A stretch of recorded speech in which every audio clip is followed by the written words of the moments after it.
Thank you, Eric. While we have a spring-like start to our Friday, there are some pretty big changes that will be coming down the pipeline later on today. It's going to be due to this cold front that we're seeing across pretty far to our north at this point, across northern Wisconsin and into the UP of Michigan at this hour.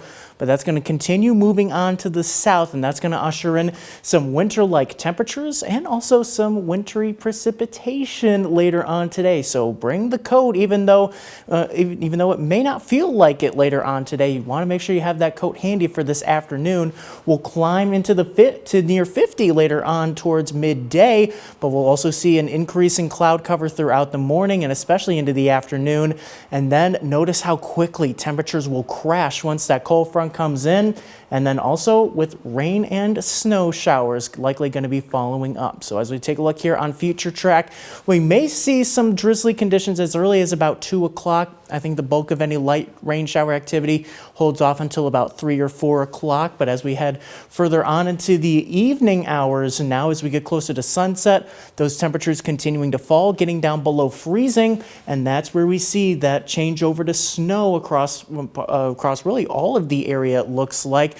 Better chances the farther east you are, farther west you go, may be able to stay dry, if not just get a glancing blow at this. But as we continue for the rest of the evening, it's going to be moving out of the area fairly quickly. I think over the rest of the evening, after about 8 o'clock or so, we're just dealing with some light flurries that'll be lingering around, but we dry out into the rest of your Friday night. So the things to think about for this time, only a dusting, if that, on the grass, just with the wet snow and also warmer pavement temperatures. Road accumulations looking pretty unlikely, though I would suspect that we do have some wet road conditions, so keep that in mind for this evening. I think the biggest road impact will be, initially at least, will be low visibility in those snow showers, but then later on, as those temperatures really crash, we'll have potentially some icy spots, especially on bridges and overpasses, as the water on the roads could freeze later on as temperatures fall down to the upper teens as we head into Saturday morning.